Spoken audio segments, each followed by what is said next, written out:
welcome to another episode of We Might Get in Trouble for This. And since we've had a few episodes so far, I think we should change the name to We Will Definitely Get in Trouble for This. But we're not quitting because I love it so much. So welcome back to our podcast. And Susie, you almost died. We both almost died last week in our own special ways. So you can go first. Oh, I mean, I just kept getting sick, lots of antibiotics. I literally had to do another antibiotic and then loads more, and I'm very swollen. So that's not great. And you know how they say you should do probiotics with Yeah, antibiotics, I right? did tell you that. Yes, you did. But I have been, because I was born in 1981, I had been on Yep. antibiotics like at least 2, 3 times my whole entire life. So I feel like Oh, it's for too late real? for, yes. Oh my gosh. Yes. We got antibiotics and a lollipop every time we went to the pediatrician in like the early 80s, 70s. Oh, every time you got a lollipop and amoxicillin. Like I think it's 2, 3 times a year I was on My, antibiotics. my mom was always on a diet, so I did not get the lollipop version. Did But did I you might have got my antibiotics with some wheat thins. wait, did you ever do Slim Fast? Did your mom do Slim Fast? Um, yes, but I also did Slim Fast. Okay, so there's a comedian, and I want to give her credit for this, Leanne Morgan. She talks Uh-huh. about how her mom and her grandma all did Slim Fast and Dexatrim before they realized it was speed. So they were all cracked out in her front yard on Slim Fast and Dexatrim. And you know, when I listen to that, I think it sounds delightful. Like I was like, I would do it, but You're like, why do I have so much energy? Do you remember Fen-Phen? oh, I have a Fen-Phen story, and I know we Uh-huh. have to keep it. If you're listening to this podcast, we're going to get to the main event in 2 seconds, but this is so important. I moved to Los Angeles. Picture it. Uh-huh. 1998. Picture it. I go into the doctor. It's my checkup. It's my, I weigh, are you ready? 116. Ugh. 116. And they said, is there anything about yourself that you'd like to improve? And I was like, I don't think so. And they wrote my weight down. And they were like, well, obviously you have a weight problem because I'm an actor in LA. And I kid you not, she gave me Fen-Phen.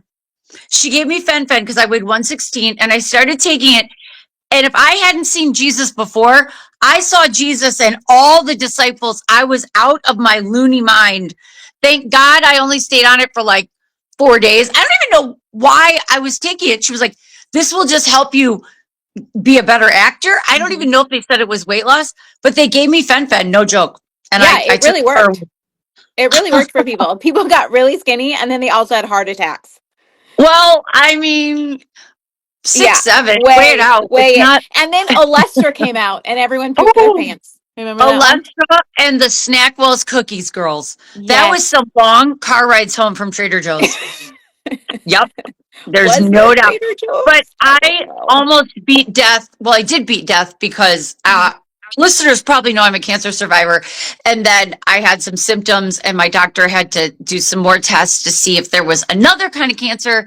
And Mm-hmm. thankfully, it was not. So, in celebration of me not having cancer, I've been eating enough sugar to give me cancer at my mom's house in Georgia.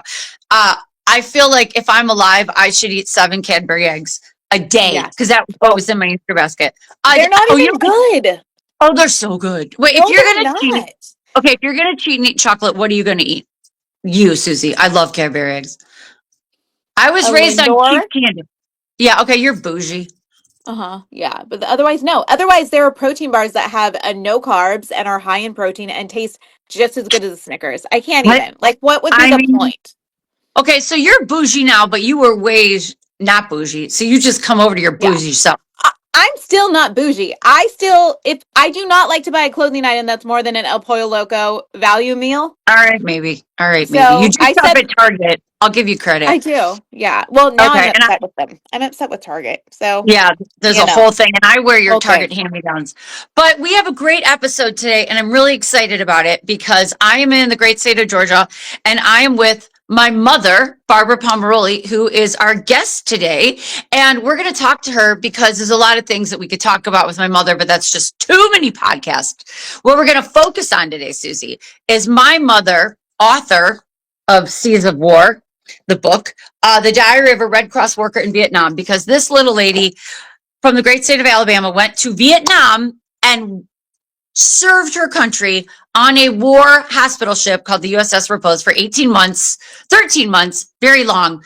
And we're going to talk about what that experience was like, because that is cuckoo crazy in honor of the draft being an automatic thing now. Yeah, it's an automatic. I know you're going to raise your son as Kabbalah. He'll get out of it.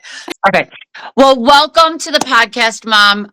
We're so honored to have you. And your book, Seas of War, The Diary of a Red Cross Worker, is something that you wrote about your experience in Vietnam. And you were 24 years old and you'd never left the South. And you joined the Red Cross. And what you told me last night, Mom, was that you were only one of 2 Red Cross women in the whole Red Cross that was chosen to go on this warship. And what made you decide to do that? Because I would be like, heck no, I'm not going. Well, let me explain, clarify something. It was a Navy hospital ship, the USS Repose. And I was working for the Red Cross in military hospitals for the past 3 years. And I was stationed at the time in Pensacola Naval Base, where I had met your father. And we had planned to be married. He'd gotten out of the Navy. So this would be October 1966. I got a call from the headquarters of the Red Cross just out of the blue saying, I have something I want to discuss with you. Would you consider going to Vietnam and serving on a hospital ship? And she said, you'd be one of 2 Red Cross women out of the whole United States that were picked for this elite job. And would you consider going? I will give you 2 days to think about it. And to this day, you have no idea why they picked you. And I do, because you were so cute and they saw your picture and they were like, these 800 men need something nice to look at. That's what I'm guessing. I know you're smart too, but they never told you why they picked you, right? No, they didn't. You said last night that they had chosen, they called 100 other women, and then they called me, and that could be true. I have no idea. They called everyone and they're like, we have chosen you. Say yes. But so did you take 2 days to think it over? Did you call my dad? Like, Yeah. what'd you do? The first call I made was to your dad. And I told him what they had asked, and we talked for a long time, and he was at the time working at Ford Motor Company in Detroit. And he was also a psychologist, so he thought things through, and he said this would be an opportunity that most people would not ever get, and maybe it would be a good thing for you to take it, since we're not going to get married right away anyway. And he said, think it over, but I think it would be a wonderful experience that you might regret if you turned it down. So then I called my parents, and my parents were always supportive of everything I did, but I knew they wouldn't be supportive of me going to Vietnam. Mm-hmm. My dad was not quite as upset as my mom. My mom was very upset. She said, you can't go to a war zone. And I said, I just told her what they told me, about what an experience it would be. And so I talked to them while I hung up the phone, and called them the next day, and they said, well, we've always supported everything you've wanted to do. And if this is something that you feel like you should do, then we'll be behind you. So they did. And how many men were on the ship? It was a 500 to 750 bed hospital. It was the size of a football field. And then there's like 100 or 200 crewmen. There were 200 crewmen. There were 30 Red Cross. I was a recreation supervisor. She was a social worker. And so there's 32-ish women and like 600 men. I'm starting to get the picture of how that could be appealing. It was over 600, 800 or 900 men. Yeah, you get the picture. Well, Suze, you can ask her anything you want. I know why she went now. Yeah, it's clear. This is amazing to me. What? Go ahead. I just said I already had a man, so I wasn't looking for a man. No one could understand once I got to the ship and got to know people. And I said, I'm going to be married when I get home. No one believed me because, trust me, those 30 nurses and the other Red Cross worker were, when we got into a port and could go out to a place, they were going out with men, but I wasn't. So they never understood my situation. But that's what it For, was. for sure. But Um, so I go find ahead. this so fascinating because you were only 24 years old. How long beforehand had you met your husband, who was yet Only to be your husband? say 9 months. Okay. And they Okay. used to send tape recorded messages, reel to reel tape recorded messages. It's so Or sweet. letters, written And letters. it was so romantic. And in the book, she wrote this book based on some of her correspondence with my dad. And she told me, Mom, that you only talked to your parents in 13 months 3 times. Right. So how many times did you talk to Dad in 13 months? I think I talked to him probably 3 times too when we were in a port. Sometimes I could use a phone. So probably 3 times. And there's so much that you went through in those 13 Well, months. what the thing was, it was before, and excuse my voice, I've got allergies, but it was before we had emails or computers, Mhm. or we only got mail probably every 3 weeks. And when we got mail, I would have a day and Every day. every day for 13 months, or either sent the tapes. And we had the mail guys that delivered the mail to the ship would say, you must have somebody that loves you in Michigan because you get a lot of letters from Michigan every time we get mail. But we'd have to wait sometimes a month, and then you'd get 30 letters. So, it'd take a long time to go through and read them. But And same thing was happening for Dad because they couldn't pick up my letters or tapes and to send to him until, they brought ours out. So that was, And so you were already working at a naval hospital, yes, correct? Okay. And you had studied, so your profession was a nurse, correct? oh, Red Cross worker. Red Cross worker. Okay. And then you had been working at the Navy hospital. So getting on the boat, like, can you tell me a little bit of the kind of culture shock or extremity? Did you feel nervous, claustrophobic? Did you feel excited, scared? I'm uh, sure it ebbed and flowed. we landed in Saigon. The ship was at the northern part of South Vietnam as far as the troops could go, and Mm-hmm. spend 5 days in Saigon trying to find the ship so they could fly us up to the ship. So we spent 5 days. It was kind of interesting but scary being in Saigon because it was, the height of the war. Mm-hmm. And then after I think about 7 days, they flew us up to Da Nang, which was one of the cities that was almost to the demilitarized zone, which was the northernmost part of Vietnam. So they flew us up to this marine outpost, and no women had ever been up that far north, and we were on a plane carrying soldiers up there, carrying the Marines. And we had to sit in the back of this plane on a rope seat with, I would say, 200 Marines with all their gear and stuff. And it was not air conditioned, so it was a terrible ride up there, but we did make it. So it took them a whole day for them they could uh, talk to the ship, but they had to wait until they had a helicopter that could fly us out there because they were in the middle of battles, and Mm-hmm. all we could see fires, the smoke, the bombs falling, and all that stuff.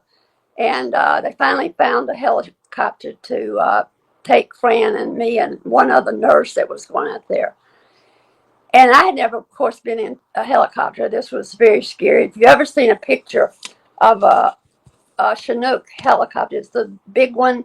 They have the soldiers in each door with guns. Mm-hmm.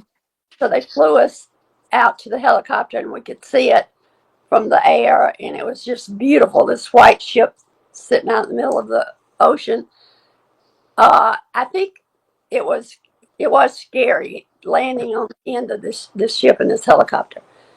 But we were so happy to be there, to be after the week we had had in Vietnam, that we were just thrilled to get out. And the ship was beautiful. We were met by the hospital had a commander, captain, and the ship had a captain. So they had two different crews. There was a crew for the hospital, and then there was a crew that ran the ship. And we didn't know, we were under the auspice of the hospital, but nobody really knew what to do with us because we were not military. No one had ever taught us how to salute or do anything military. And when you were on the ship, we had to stand at all the drills that the nurses did. So we had to salute the captain and all that stuff. And they just kind of laughed at us because we didn't know what we were doing. So basically, what I did was I met every patient that I could who was brought to the ship, and it could have been 100 a day at some point. But we had little bags of goodies to give to them, shaving gear and shampoo and all that stuff. So I would pass those out and meet them. And I spent a lot of my time writing letters for the patients who could not write. Mom, can I ask you a question about that? Because it was in your book. You were dealing with amputees and you were dealing with wounded soldiers. Sometimes you wrote they didn't know that they were an amputee and they would want you to write about, I'm going to dance with my sweetheart or whatever. Was it ever your job? Whose job was it to tell them eventually? Well, or did you, they knew it. They just didn't want to tell their families. So they didn't want to write about it. So they would write. I never had anybody, of all the hundreds of letters I wrote or the tapes I sent, I can't remember anybody ever complaining. These were young Marines, like 18, 19, 20 years old for the most part. We did have some older, but most of them, they were very young. And they did not want to tell their families how bad they were hurt. And so they just would, make up stories or just. and did you have patients that passed away, like on the boat? We did.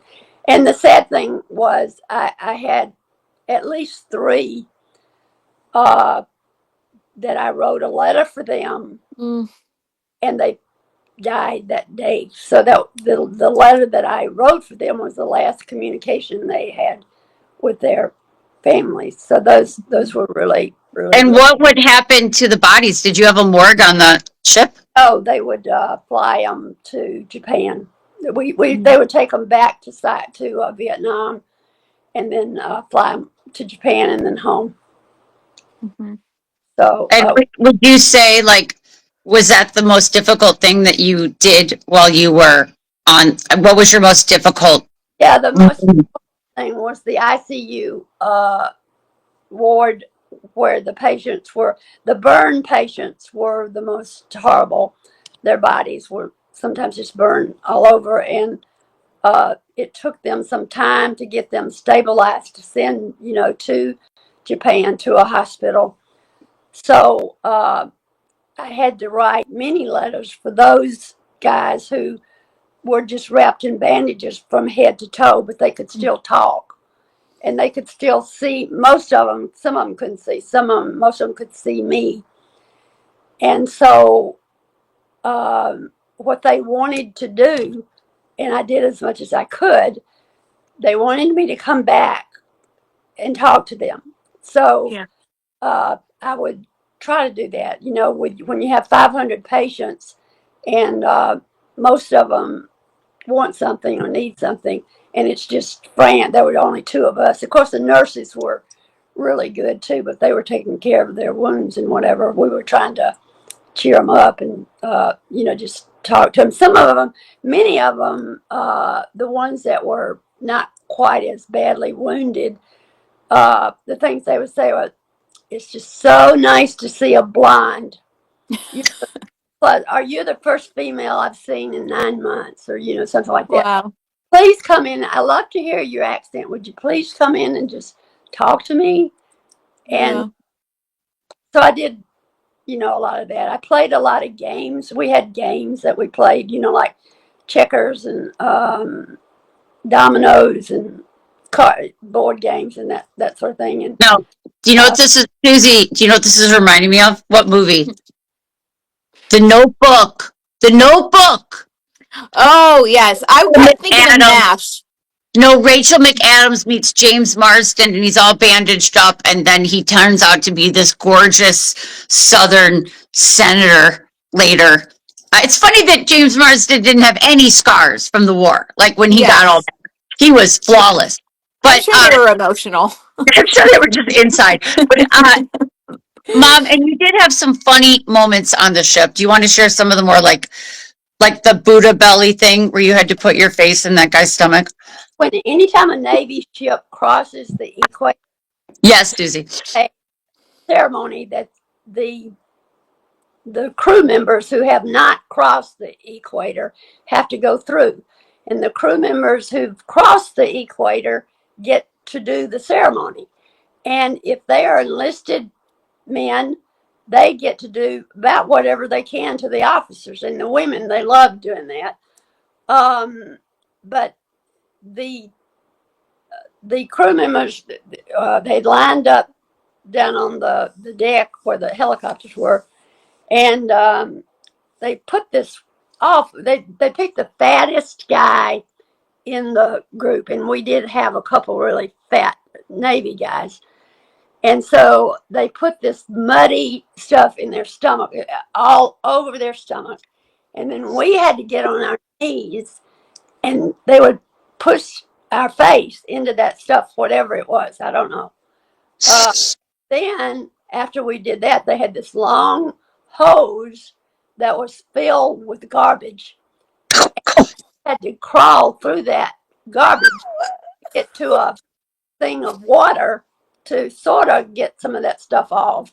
But and then we did a couple of other things that were hard, and then we could go take a shower and come back. And we had to walk down this. These guys didn't. They had belts. They didn't really hit us, but we had to walk down this line of the Navy guys with their belts, but they probably did hit the officers. I don't know, because this was the only day that the enlisted men could do what they wanted.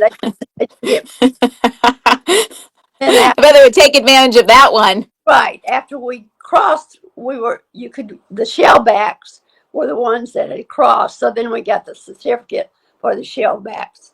So I have my certificate framed for doing that, because it wasn't funny at the time. It was kind of hard to do, but Can you tell me a little bit about your schedule? So, were you waking up like with the military guys really early in the morning? Did you have to do the drills? What was kind of your day to day?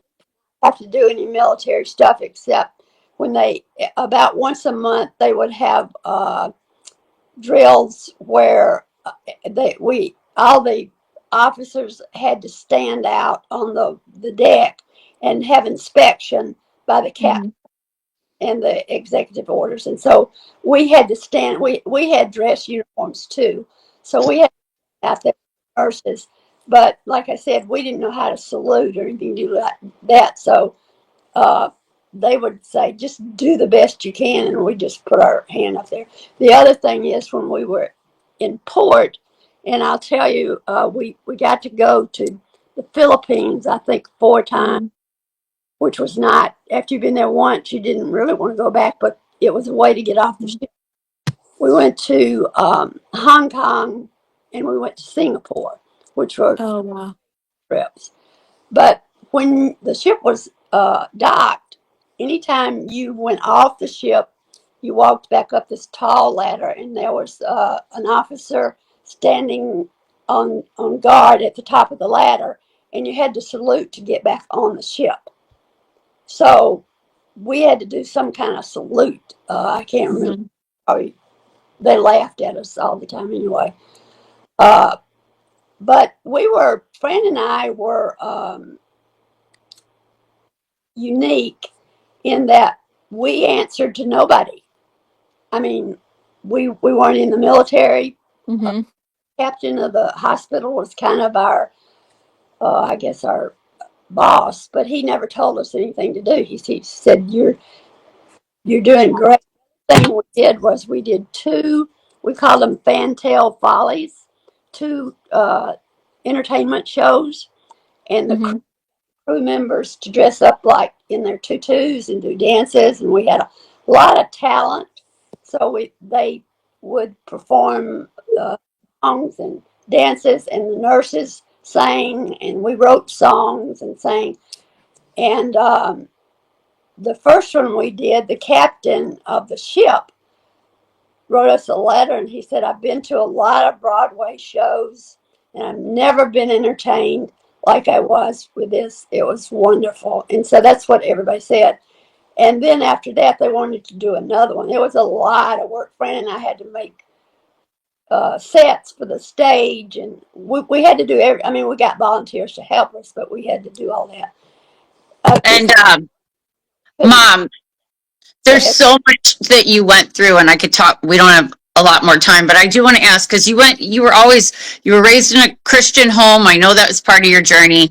Did you have like faith encounters while you were on the boat? Did you have prayer time? Was there chapel? Like, did your faith play into this journey that you were on? Did you ever see the soldiers praying? Like, We had two chaplains. We had a Catholic chaplain and a Protestant chaplain, and we had a chapel, and we had church every Sunday. And I went to the Protestant service, and then we formed a choir. And believe I was in the Mm-hmm. choir, Kerri, that sang in the choir.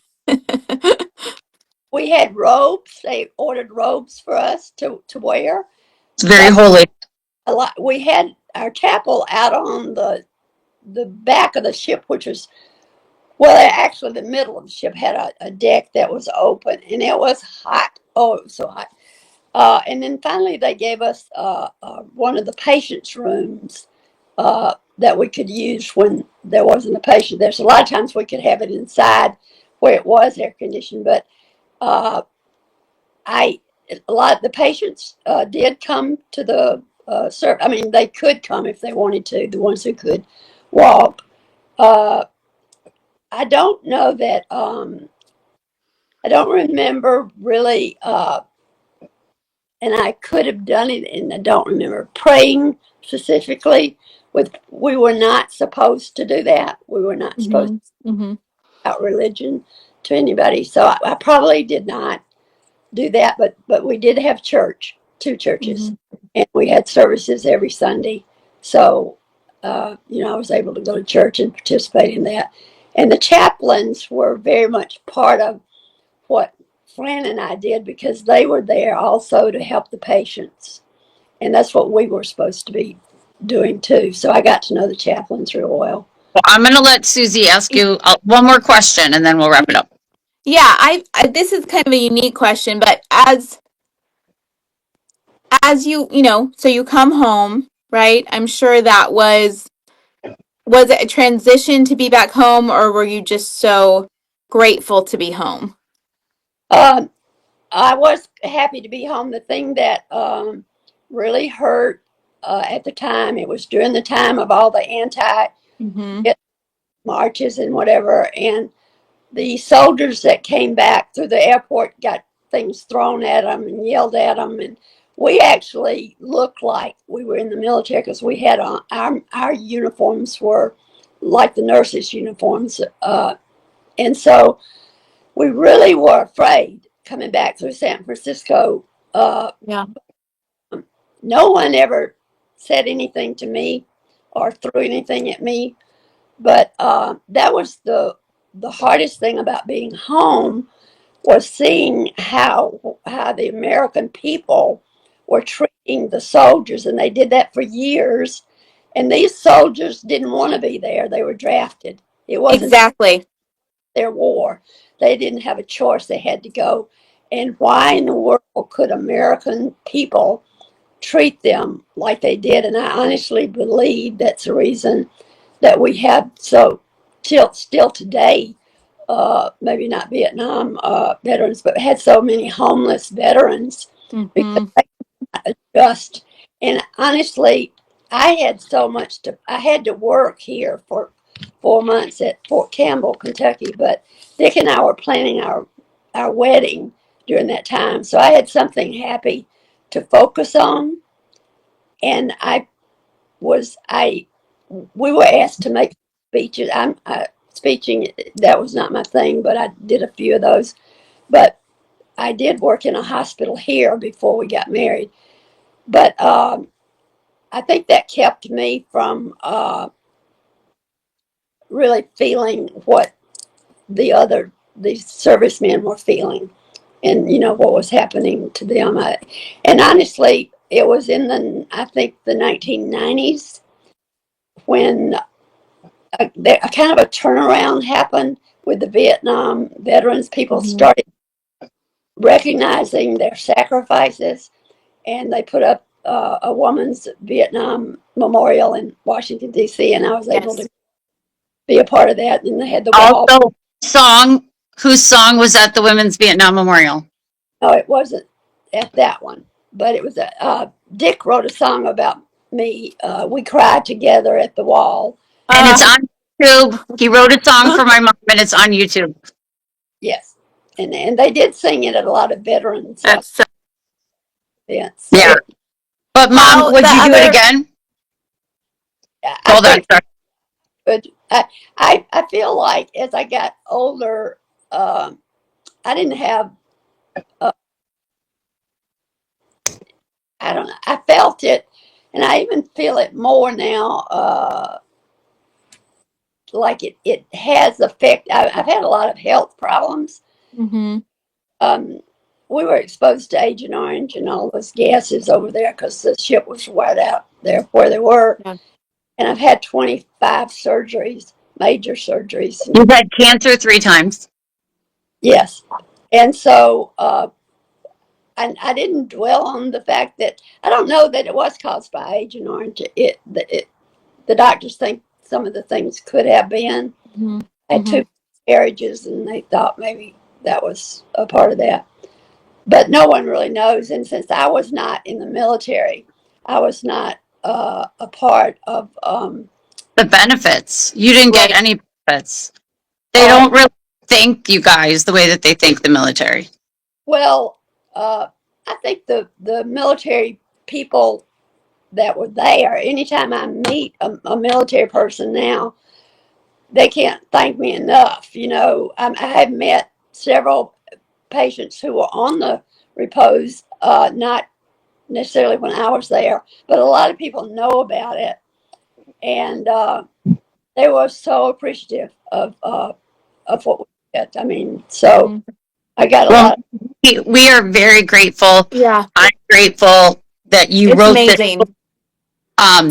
Thank you for your service. I raised my daughters to go with you and dad to the veterans home, entertain the veterans, sing with the veterans, always think a veteran in the airport, wherever we are. Mhm. But thank you for everything that you did. And I don't want to lighten the moment too much, but I would like you to participate in our ending segment, if that would be okay with you. Mm. It depends on it is. It's called We Don't Hate It.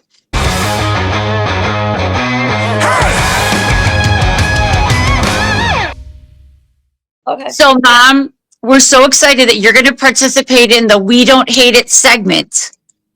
And you have a special beauty product that you have brought on to show us. So, lift up your beauty product. And look, you guys, look at that face. Look at that 83-year-old. Uh-huh. Don't see any It's wrinkle. looking beautiful. This is called Tai Chi Dewy Skin Cream, and this is cream that the geishas used to use. Uh-huh. That was geisha or geisha. I don't know how to pronounce that, but Geisha, I think. Whatever. geisha. It's really beautiful cream, and see, I don't have very much left. Where do you buy it, Barbara? Yeah. I actually buy it on QVC, where I buy most of my things, because I'm QVC. Tag them. QVC. And how has this changed your life, Barbara? Because you only have about 100 jars of cream in your bathroom. well. This one I think has made my skin smoother, and I won't say it takes away the wrinkles. Not much does that, but Botox does that, Barbara. By hand over, I promise you. If you put a needle in your face, they will smooth it out. Mhm. I'm telling you for a friend. Not that I would know, but I'm just saying. if I put Botox in my face, I would have an allergic reaction, and I would be in the hospital. So I don't do Botox. Might be worth it. Might be worth it. You don't know. But Mom, I don't think you need it. It's Tachi. How do you spell Tachi? Tachi? Tatecha. Taecha.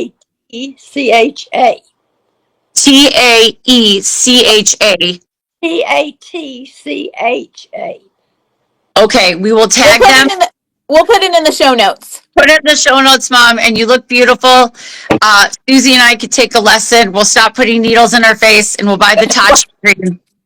Okay. And not that you ever would, Susie. Not that I ever would. I mean, I have a lot of needles. I'll just do the needles and the cream. Look, I just want to prove that I don't. Because look, if you're watching on YouTube, there are wrinkles in this forehead. Oh, I don't have any right now either. Okay, but yes, I just want to prove. Here's what I think the Hollywood stars do. They get Botox everywhere else, and then they leave a little bit in the forehead. So they have this like, I'm so natural, but it's all lies. But you Mom, can get it on your jaw. girl, there's nowhere that I am not open. But Mom, thanks for being our guest today. Thanks to all our listeners. Make sure you follow us on Instagram, TikTok, YouTube, all the networks, Amazon and Spotify and Apple and Roku. And thanks to our producer, Eric. We might get in trouble for this.